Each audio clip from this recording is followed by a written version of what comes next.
자, 6장 전류가 되겠습니다. 첫 번째 전류 법칙에서 오음의 법칙과 키로히-호퍼의 법칙을 물어보네요.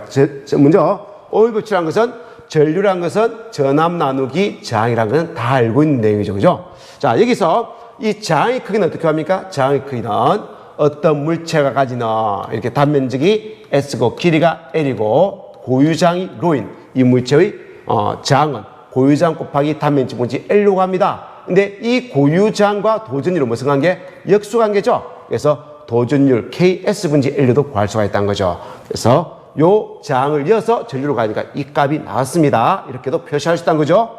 이것의 밀도, 전류 밀도로 가면 전류를 면적으로 나눈 겁니다. 그래서 여기 있는 이 전류를 면적으로 나눠서 정리하니까 KSV 나누기 L이 되네요. 근데 여기서 우린 전압을 뭘로 나눈 거? 거리로 나눈 거. 즉 전위를 거리로 나면 전기장의 세기가 된 거죠. 그래서 전기장의 세기 곱하기 뭐다? K가 된 거예요. 면적은 S에서 약분되고 없어지니까. 그래서 도전율 곱하기 전기장의 세기가 바로 뭐가 된다고요? 전류 밀도가 된 겁니다. 이걸 우리는 미분형이라고 그래요. 그래서 오음의 법칙의 미분형 단위 면적당의 전류의 양은 전기장의 세기 곱하기 도전율 또는 전기장의 세기 나누기 뭐다? 고유저항으로 표현된다. 이걸 이제 시험 문제로 물어보는 겁니다. 두 번째는 키로히-호퍼의 법칙입니다. 키로히-호퍼의 법칙은 여러 가닥의 전선이 모이는 이 절점, 만나는 점을 절점이라고 그러고 절점을 기준으로 들어오는 전류와 나가는 전류는 마다 같다는 거죠. 이렇게 나가는 전류, I4는 같다는 거죠. 들어오는 전류는 I1 더하기 I2가 되고 나간 전류는 I3 더하기 I4인데 이걸 더하면 뭐다? 그 크기는 같다는 거죠. 이걸 좌측으로 넘기면 I1 더하기 I2 마이너스 I3 마이너스 I4는 0이 된다는 거죠.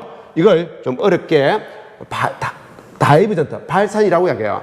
다이브전터 발산이라는 것은 이미 폐곡면을 만들어서 그 곡면을 통과하는 양의 합을 다 구하는 겁니다. 그래서 폐곡면을 만들어서 그 곡면을 들어오는 전류는 플러스라고 붙이고 나가는 전류는 뭐다? 마이너스로 붙여서 그걸 더하면은 전류를 다 더하면 그 값은 얼마 된다? 제로가 된다. 즉 들어온 만큼 나가더라. 이걸 다이버전트 I는 0이라고 그래요. 이걸 뭐다? 키로히-호퍼의 미분형이라고 이야기합니다. 다이브 I=0 이렇게 표현합니다.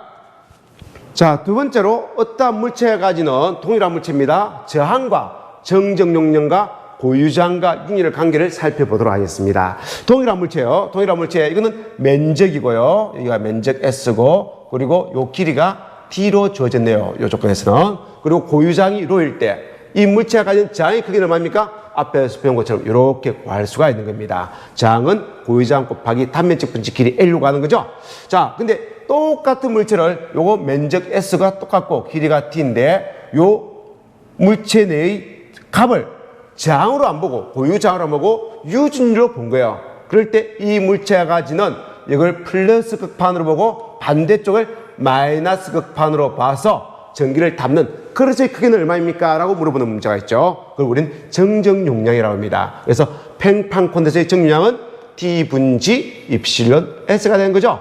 그래서 똑같은 물질이기 때문에 저항으로 봤을 때의 개념이고 이건 정적 용량으로 봤을 때의 개념입니다. 그래서 저항으로 봤을 때의 저항의 크기와 정적 용량으로 봤을 때의 정적 용량 크기를 두 개를 곱하면은 그 결과 얼마 될까를 살펴보는 거예요. 두 개 곱하면은 R의 크기는 요 값이죠. 고유저항 곱하기 면적 분지 길이 L이 되는 거고요. 자, 그리고 정적량은 자 D 분지 입실론 곱하기 S가 된 거예요. 여기 S, D 없으니까 남는 거는 고유저항 곱하기 입실론과 똑같네요. 그래서 이 물체 한 개가 가지는 저항과 정유량을 곱한 것은 이 물체의 고유저항과 이 물체의 뭐다? 유준율을 곱한 거하고 그 크기가 같다는 거죠. 그걸 여러분들이 이해를 하셔야 되는 겁니다. 자, 여기서 이 저항의 역수를 우리는 뭐랍니까? 컨덕턴스라고 이야기해요. 그리고 고유저항의 역수를 뭐랍니까? 도전율이라고 이야기하죠. 그래서 이 저항 자리에 컨덕턴스니까 C 분지 1을 두고요. 고유저항 자리에는 이 고유저항과 도전율은 역수관계니까 K 분지 1을 두어서 이렇게도 표현할 수 있다는 거죠. 그래서 R 곱하기 C는 고유저항 곱하기 입실론이다. 이렇게도 표현할 수 있고 C 나누기 컨덕턴스 이꼴은 유전율 나누기 도전율이다. 이렇게도 이야기를 할 수가 있다는 겁니다. 여기서 접지 저항값을 물어보는 문제가 있습니다. 땅에다가 이런 구도체를 박아서 여기에다 접지선을 이렇게 뽑아내서 접지구로 활용하고자 할 때 이것의 접지 제한값은 얼마이겠느냐 이걸 물어보는 문제예요. 그래서 접지 제한값은 아까 앞에서 배운 것처럼 RC 이꼴은 고유장 곱하기 입실론의 관계를 가지기 때문에 이 재질이 이 구가 가지기 때문에 여기서 이 구가 가지는 장의 크기는 어떻게도 구할 수 있다? R 이꼴은 고유장 이 구의 고유장 곱하기 유진율 나누기 이 구의 정량 C를 나누면은 장으로 구할 수가 있다는 거죠. 요걸 이용한 거야. 이때 구 콘덴서인 경우는 어떻게 이해해주면 되니까 4파 입실론 A를 해주면 되고요. 이게 동축 원통 콘덴서 같은 경우는 이것의 장값은 얼마입니까? 이해준다면 요 C 자리에는 2파 입실론 나누기 로그 A 분지 B를 해주면 되고요. 이러한 동축 원통을 두 개를 이렇게 해서 접지극으로 활용합니다. 그럴 때 접지 장값을 얼마나 때 이때 C 값은 뭐다? 평행도선 정정량인 파 입실론 나누기 로그 A 분지 D를 이해주면 된다는 거죠. 그리고 가끔 가다가 구가 한 개의 구가 아니고 구가 반 개의 구를 이었을 때 이 접지 제한값은 얼마가 됩니까? 하면 반구의 C값은 얼마입니까? 구 콘덴서 C값은 4파 입실론 A이기 때문에 반구라면 그것의 반이 되겠죠? 그래서 2파 입실론 A를 이어주면 되고요. 반구가 두 개입니다. 이런 두 개를 엮어서 우리가 접지극으로 활용합니다. 접지 제한값은 얼마입니까? 이거는 구 하나하고 똑같지 않습니까? 그래서 4파 입실론 A를 대입해서 원하는 R값을 계산해주면 되는 거예요. 그래서 이것도 정정량 C를 구하는 거하고 똑같은 겁니다. 그러니까 이 공식에다가 요 C에다가 해당되는 값을 넣어서 원하는 R값을 구해주시면 되겠습니다. 세 번째로 누설 전류를 물어봅니다. 자, 전선이 있네요. 이렇게 전선이 있고 요 전선에 V라는 전압이 인가되고 있습니다. 그럼 이 전기가 바깥으로 묻어있고 전련되어 있겠죠? 전련체가 이렇게 덮여 있습니다. 그럼 이 전련체를 통해서 전류가 흘러갈까요? 흘러놓으면 안 되지만은 넣는 전류가 있습니다. 그 전류를 뭐다? 누설 전류라고 하는 거죠. 그 누설 전류는 이 전선에 걸리는 전압 나누기 이 피복이 가지는 제한값, 이걸 우리는 전련장애라고 그걸 나눠서 구해주면 되는 겁니다. 근데 이 전련장값이 문제에서 안 주어집니다. 문제에 주는 건 뭐가 주인다고요? 이렇게 주어지죠. 고유장과 유진율과 요 피복이 가지는 고유장과 이 피복이 가지는 유진율과 이 피복이 가지는 뭐다? 정중량 C가 주어지는 거예요. 요 세 개를 가지고 이 피복이 가지는 제한값을 계산해라는 거죠. 할 수 있습니다. 뭘 가지고요? RC 이꼴은 고유장 곱하기 입실이라는 관계식을 가지고 R값은 고유장 곱하기 입실로 나누기 C로 구해주면 되는 거죠. 구해서 이어서 우리가 구한 전류를 누설 전류라고 이야기합니다. 자, 세 번째 온도에 따른 저항의 변화가 되겠습니다. 자, 세 번째 온도에 따른 저항의 변화입니다. 자, 우리 금속이라는 것은 전선을 말하죠. 전선과 같은 도체를 의미하고 있습니다. 도체는 정특성 온도겠습니다. 그 말은 온도가 올라가면 그 도체가 가진 저항도 따라서 올라간다는 의미가 되는 겁니다. 그리고 반도체의 온도 계수는 부특성 온도겠습니다. 즉 온도가 올라가면 그 물체의 저항값은 감소한다는 뜻이 되는 거예요. 자, 그럴 때 이 전선이 가지는 정특성 온도 계수에서 저항의 변화 크기를 구해 보자는 겁니다. 그래서 첫 번째 조건은 온도가 T0일 때 그 전선이 가지는 저항의 크기가 R0였는데 그 온도가 얼마로 바뀌었다고요? T도로 변화된다면 그 저항의 크기는 얼마가 되겠느냐, 이걸 구하는 식이 되겠습니다. 그때 그 변화 온도 앞에 뭘 곱한다고요? 온도 계수를 곱하는 거죠. 온도 계수란 것은 1도씨가 변화될 때 그 저항의 크기가 얼마만큼 크기로 변화되냐, 그걸 우리는 온도 계수라고 그래요. 자, 그리고 연동선의 온도 계수는 234.5, 2345 여기 좋죠? 플러스 처음 온도 분지 1만큼의 온도 계수를 가진다. 이것도 눈여겨 한번 보시고요. 실제 계산 문제는 안 나오지만 눈여겨 한번 보시기 바랍니다. 자, 그리고 온도 계수 중에 우리가 두 개의 금속, 한 개의 금속이 아니고 요 금속은 온도 계수가 알파1이고 그 저항값이 R1입니다. 그리고 또 다른 금속이 있는데 요 금속의 온도 계수는 알파2고요. 그리고 그때의 저항값은 R2란 거죠. 요거 두 개를 연결해서 사용할 때 이 전체를 한 개의 금속으로 본다면 온도 계수는 얼마가 되겠느냐 물어보는 거죠. 그때 온도 계수는 이렇게 계산이 되는 겁니다. R1 더하기 R2 분지 R1 곱하기 알파1 더하기 R2 곱하기 알파2로 구하는 겁니다. 이 공식은 뭐하고 유사합니까? 우리가 두 개의 콘덴서가 각각 이 콘덴서는 C1 전압은 V1이 뜨고요. 이 콘덴서는 C2 전압이 V2로 뜬다면 이 두 개의 콘덴서를 연결하면 전압이 한 개의 전압으로 뜨겠죠? 공동전이라고 그랬습니다. 이때 공동전이 얼마였습니까? 요 V1과 V2의 사이값이 된 거죠. V1과 V2의 사이값이 되는데 그 사이 평균값이 얼마 되더라? V1 플러스 V2에다가 뭘 곱한 겁니까? 각각의 자신의 정량 C1, C2, C1 더하기 C2를 이렇게 계산해서 평균값을 계산했습니다. 이것도 똑같습니다. 결국은 온도 계수의 합성값이라는 것은 알파1과 알파2의 평균값입니다. 근데 그 평균값을 어떻게 계산한다고요? 똑같은 방식으로 그 자신의 제한값 R1 곱하기 알파1, R2 곱하기 알파1 나누기 R1 더하기 R2로 나누어서 계산합니다. 합성적 공동전이 구하는 거하고 똑같은 공식이 되는 거죠. 자, 표표효과입니다. 표표효과는 교류의 전류를 인가하면요. 교류 전류를 인가하면은 그 전류가 표면으로만 흐르는 현상을 우리는 표피효과라고 이야기합니다. 이때 요 흐르는 전류의 깊이를 우리는 침투 깊이라고 그래요. 그럼 침투 깊이가 이렇게 흐르는 경우가 있고 이렇게 좁게 흐르는 경우가 있죠. 이렇게 흐르는 경우가 있습니다. 그럼 표피효과는 어느 게 좋은 겁니까? 좁게 흐르는 것이 표면에 더 집중해서 흐르는 거죠. 그죠? 표피가 큰 것처럼 물어보면 이 침투 깊이가 작을수록 표피효과가 큰 겁니다. 그래서 표피효과와 침투 깊이는 반대의 경우죠. 침투 깊이가 작을수록 표피효과는 크다. 이렇게 보시면 되겠습니다. 그럼 침투 깊이를 구하는 공식은 요 공식입니다. 이때 요 오메가는 2파이F죠. 그리고 U는 투자율을 의미하고 K는 도전율을 의미하고 있습니다. 그래서 요 주파수가 클수록 투자율이 클수록 도전율이 클수록 침투 깊이는 작아지기 때문에 표표가는 좋아지겠죠. 크다고 이야기할 수가 있습니다. 그래서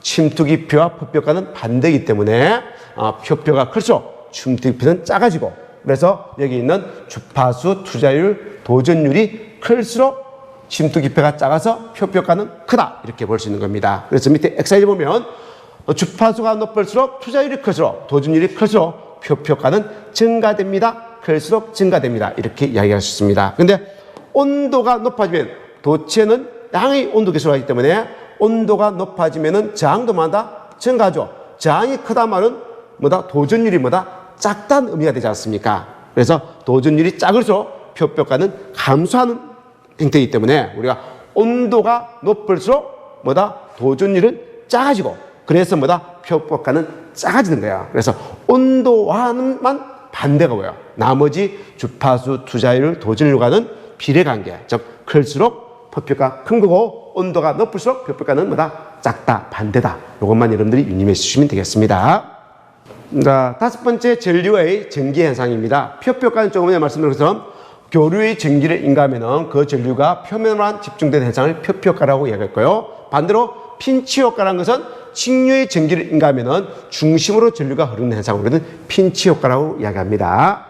세 번째, 열기전력 효과는 다른 말로 시백 효과, 시백 이펙터 또는 저백 효과, 째백 효과라고 다양한 용어를 쓰고 있습니다. 근데 열기전력이라는 말이 탁 와닿죠. 열기전이라는 말은 열을 가하면 뭐가 만들어진다고요? 기전력. 전기가 만드는 효과입니다. 이게 원래의 의미죠. 어떤 의미냐? 이런 의미예요. 두 개의 금속을 이렇게 A라는 금속과 B라는 금속을 맞대어 놓습니다. B라는 금속을 맞대어 놓고 자, 그 접합변에 열을 가해주면은 요 내부에 이런 회로를 만들어서 전구를 딱 붙여 놓겠습니다. 그럼 전구에 뭐다? 불이 들어온다는 거죠. 즉 기전력이 만들어지는 효과를 우리는 뭐다?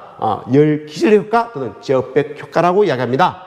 자, 그래서 두 개의 금속을 루퍼상에서 이어서 접촉점에 온도 차를 주면은 전류가 흐르는데 이 전류의 크기를 가지고 요 접합면 온도를 예상을 할 수 있다는 겁니다. 그래서 뭘 만들 수 있다? 온도계를 만들 수가 있다는 거죠. 그래서 전자 온도계죠. 옛날엔 수온 온도계. 온도가 올라가면은 체적이 늘어나는 거, 부피가 늘어나는 걸 위해서 높이로서 수온이 높이로서 온도를 측정하는 수온 온도계를 쓰는데 요즘은 이런 열기전력 효과를 위한 전자 온도계를 이용하고 있습니다.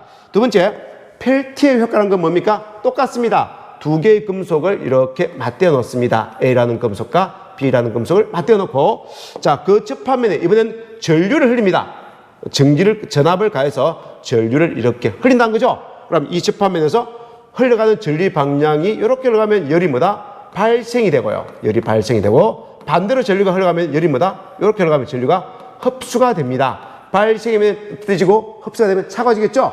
그래서 그걸 위해서 전자냉장고나 전자온열구를 만들 수가 있다는 겁니다. 그래서 열 기절의 효과는 정반대의 효과가 되겠습니다. 그래서 이걸 이용해서 전자냉장고를 만든다. 자, 이걸 두 개를 구분해야 되는데 펠트에는 이렇게 해서 암기하는 게 좋죠. 나무꾼이 나무를 장작을 패니까 열이 나지 않습니까? 그래서 결과적으로 열이 난다. 그리고 열이 나면 어떻게 됩니까? 냉장고 열어서 시원한 음료수를 한 잔 딱 마시면 열이 샥 들어가는 거죠. 그래서 그걸 넣어서 만든 게 전자냉장고다. 다시 한번 말씀드릴까요? 나무꾼이 나무를 패니까 뭐가 발생돼서 결과적으로 열이 발생돼서 결국은 시원한 얼음물을 찾게 되더라. 전자냉장고 이렇게 암기하시면 되겠습니다. 톰슨 효과라는 것은 뭐냐면은 두 개의 금속을 맞대지 말고 같은 동일한 금속을 맞대고 똑같이 하더라도 똑같은 효과가 있더라. 즉 열 기절 효과나 펠트 효과와 같은 똑같은 효과가 나타나더라. 이렇게 이해하는 사람이 톰슨이라는 겁니다. 그래서 톰슨은 동일 금속이라는 말이 키포인트가 되는 거죠. 자, 접촉 전이차 볼트 효과요. 두 개의 금속을 맞대어 놓으면, 이런 금속을 이렇게 맞대어 놓으면 한쪽에는 플러스 전기가 유기되고요. 전하가 반대쪽은 마이너스 전하가 유기돼서 요 전압의 차가 발생되더라. 즉 전기가 만들어지더라. 이것이 뭐다? 접촉 전이차가 되겠습니다. 접촉 전이차, 볼타 효과. 이걸 뭐다? 우리는 볼타 법칙이라고 합니다. 두 개가 똑같습니다. 같은 겁니다.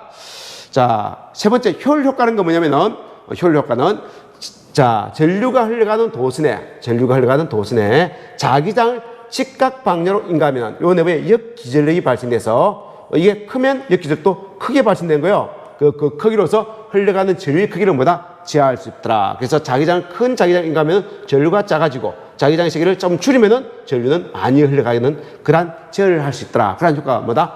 효율 효과. 효율은 H로 작아져. HALL이에요. 그래서 효율은 자기장이 H로 작아지 않습니까? 그래서 효율 효과는 H에 의한 뭐다? 효과구나. 즉 자기장에 의한 효과구나. 그렇게 암기하시면 되겠습니다. 그래서 자기를 인가해서 프레밍의 왼쪽 쪽에서 도체 내에 역기전력이 발생되는데 그걸로서 전류의 크기를 제한하는 효과가 효율 효과다. 이렇게 보시면 되겠습니다.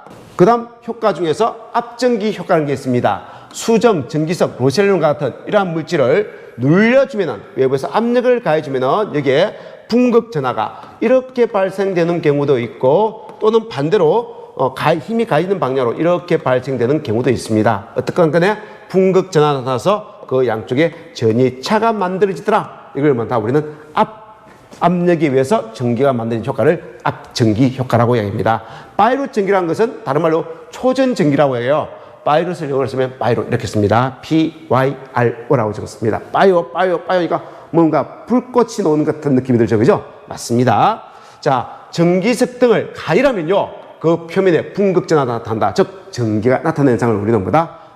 초전 전기, 바이러스 전기라고 이야기합니다. 가열하니까 전기가 나타나는 현상을 우리는 바이러스 전기, 초전 전기라고 이야기한다.